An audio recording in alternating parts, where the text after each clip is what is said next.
For 37 years, the Harlem Goju Association, a free martial arts program, has offered lessons and awarded college scholarships, giving students both young and old the chance to perfect their skills. Here's a look at the discipline and the training provided.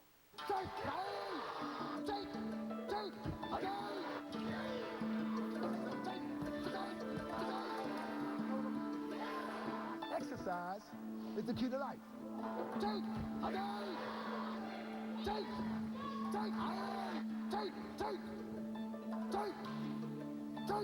So when we come here with the mind of filling ourselves up with life.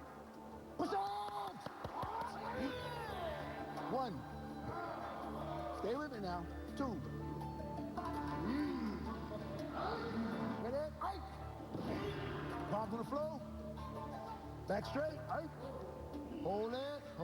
Let me see a mean look. Whoa, show the mean look. Ooh! 1,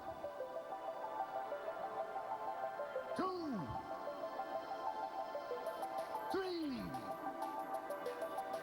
4. Take.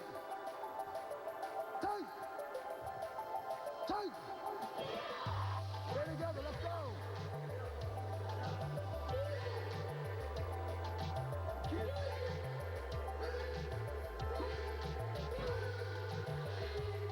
Sit down.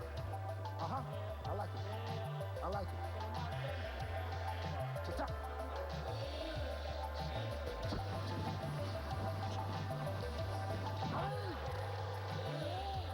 Sit down.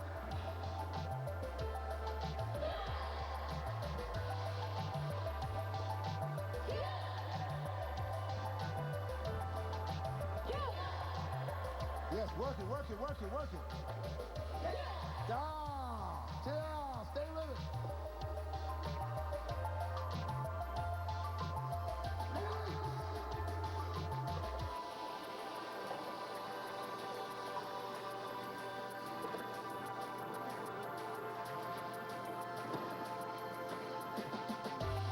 We're going to have to exercise our mind. Now, there is a mind exercise that we can go through. Now, we're doing the physical exercise. We're doing that right now. Pop. We're doing that. But the mind exercise, that's the one we got to work on. Because the body can't tell the mind to do anything. But the mind can tell the body to do whatever it wants to tell it to do. Take. Good.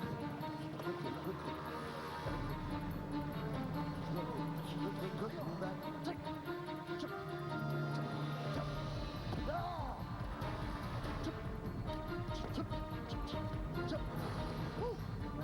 Hey! Go down. We come here for you. Stop! We come here for you. Touch out. Take! Stop! We come here for you. Like that. With it. Take! Stop! Woo!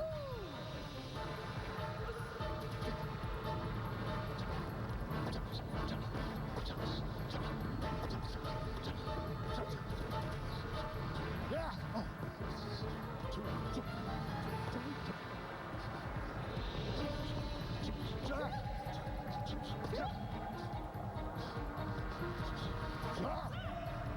Yes.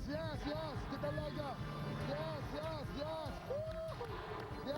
Joining us now in the studio, Harlem Goju founder, Grandmaster Sam McGee, and his son, Reggie McGee, who is himself a 7th degree black belt. Welcome, both of you. Thank the you. program is wonderful, and just watching people of all ages and the level of skill that many of them possess, it's absolutely amazing. How have you managed to last for so long offering this program in Harlem? Well, I think it's a very important factor that our school is built on family structure. And everything is about family. So we can come together as a family, and in that family, every member has a responsibility. So the school has generations upon generations. We have 3 generations of families over and over in the school. So it's a very ongoing program that's been there for years. And as proof, living proof that it's about family, Reggie, I guess it was just sort of a given that you would follow your father into the family business, so to speak. Yeah, I guess you can say that. You can say that, yes. And do you love it as much as he does? I would say he love it probably more than me, right? More. He probably love it I more think than I love I it do. more. And what, your father talks a lot about the fact that this is just, when people look at karate, they see physical, but it's about so much more than just the physical. Do you think that you guys are able to communicate when you get the students in the class that they understand what goes into Gōjū? Yes, over time, some children or some students pick up right away, and others are still under the auspices that it's a whole lot more physical than spiritual and mental. But I guess the idea is that they stick with it. Yes, they do. And I guess if you're going to be good at it, Yes. you really have to find a way to bring that physical and that mental into balance. Well, that physical and mental balance is what martial arts is all about, because we all have different levels of physical ability. So once the student comes into the karate class, they can begin to search and dig down inside to see and that's what karate really is about bringing out the best person that we could possibly be. That's one of the things we say daily in the class. I want to be the best person that I can be. The physical part of it is only an outward expression of what I'm trying to do on the inside. I'll say that again. It's only an outward expression of what I want to do on the inside. How do I feel about myself? Am I confident in myself? What is my self-esteem? Do I really like myself? All of this can come out through the physical training. And over, I guess, this nearly 40 years in Harlem, that you have managed to do more than just have people come in and train every day. I mean, there are some stresses to living on city streets, and especially for young people. Have you found yourself being more than just a Gōjū master to a lot of them that come through?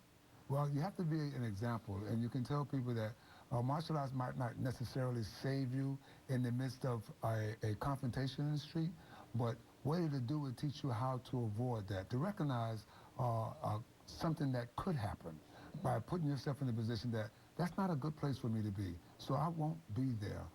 And so I used to tell my youngest son that if you're walking down the street and you see someone coming to you, you don't feel comfortable about it, you can just snap your finger as though you forgot something and turn and walk in the other direction. And they would not think that you turned and ran from them. They would appear that you have forgotten something, and right away you remove yourself from a possible dangerous situation or an uncomfortable situation. I'm sorry, I didn't mean to interrupt you. Your 7th degree, I understand you're a 10th I'm a 10th degree black belt. What does that mean? Well, the 10th degree black belt means that I have never completed my training. I'm wearing my instructor's belt, Major Leon Wallace, who passed about 15 years ago, who started training me at the age of 17. I have his belt. Before he left me around the 7th or 8th degree myself. And now that I have his belt, there's no higher degree I can go within my system.